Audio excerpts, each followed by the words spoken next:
So, Mr. Captain, tell us Mr. about Captain. I feel like a mother right now. tell us about your music journey. How did you get into music? Did you think you're going to be a music star? Did you think you're going to get into music at some point? Or were you one of those kids who sang in the choir at church at 5? At 5 years old? How did it all begin? First, I have a family who's musically inclined, right? Okay. I never sang in the church, choir or Okay. anything. But my mom's mom, she was the lead singer in the church. That's my grandmother. My auntie, my mom's sister, she played the piano. And my dad's side, my grandfather, he was in a band, drummer and stuff like that, right? So from a very young age, and my father loves me. He can't sing. He's not a singer himself, but he loves music. We always had the loudest sound in the whole road. We always hosted people, parties, and everything. So the entertainment aspect has always been part of my life.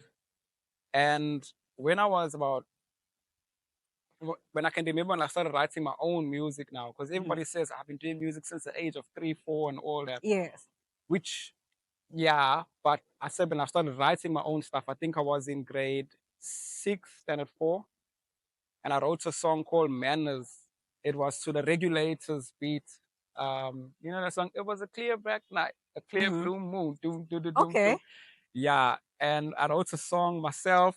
Another girl, Kirazel, who was in my class at the time, Regan Freya Fish, and Craig Brits.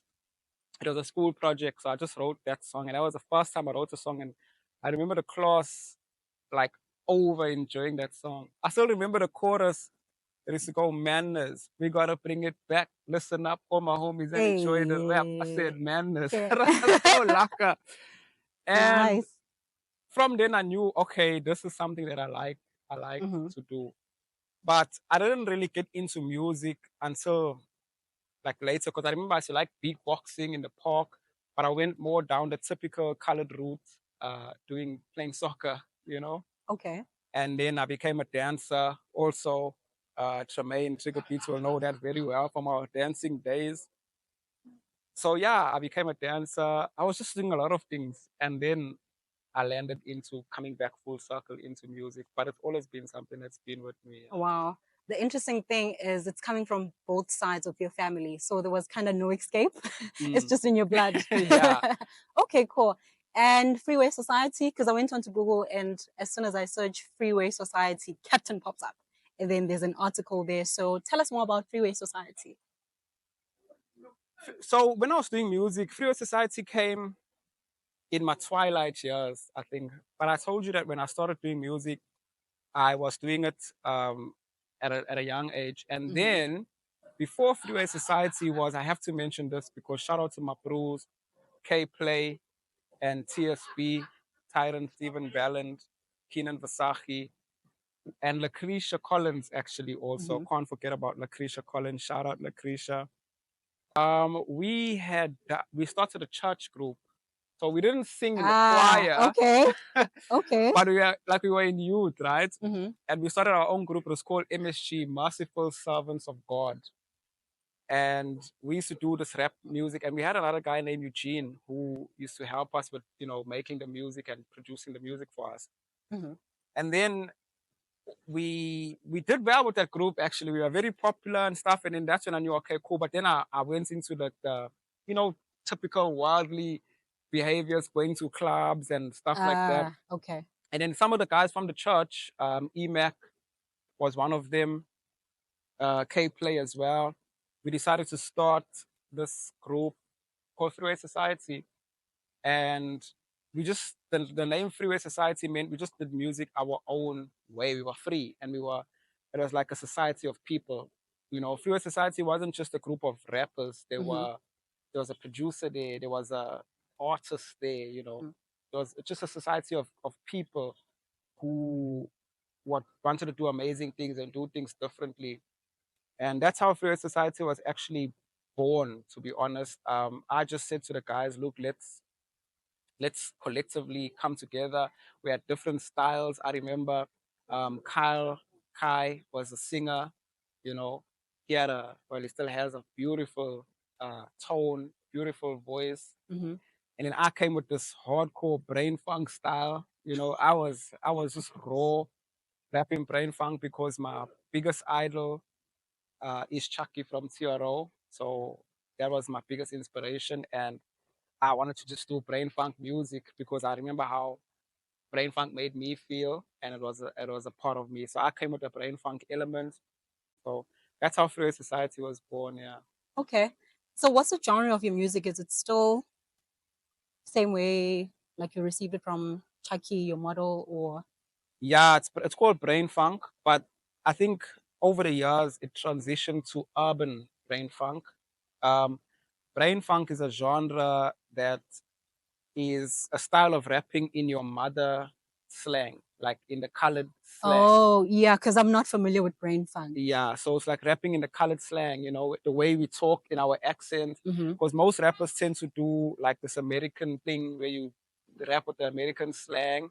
Mm-hmm. So brain funk is just a genre that kind of embraces the natural slang of how colored people would talk, Mm-hmm. what kind, say, and talking about these kind of things. But I think over the years that kind of fell off, and those wordings that Theoro and them used to use also kind of fell off. People transition from speaking Kiligi, Chance, Kopa, Pezul, all those things. Yeah.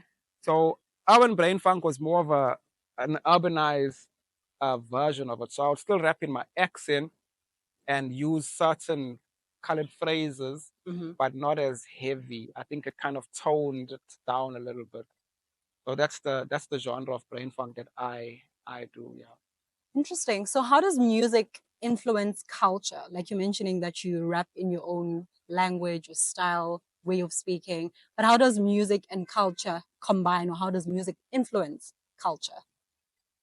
I think music. I was actually watching something today. Funny enough, that I was talking about how I actually felt music is one of the biggest influences of culture, Mm-hmm. along with fashion. But fashion is displayed through music videos in particular. So if you go and see somebody's music video or whatever, you see the Yes. fashion that they're using there, then Yes. that becomes so music. For me, I think it's one of the biggest influences of culture, and I think that's why we've got to be also careful what type of music we're putting out there. Mm, mm, Because it influences the culture of people today. mm. The thing I was watching was talking about how back in the day you could, you know, listen to people like Babyface and Stevie Wonders, and the culture would be, let me fight for my relationship, let me buy Yes. my woman a rose when she's at work, let me take out a nice date and stuff. That's why we had relationships that lasted. Now the music is talking, shake that ass, my man is not with me anymore.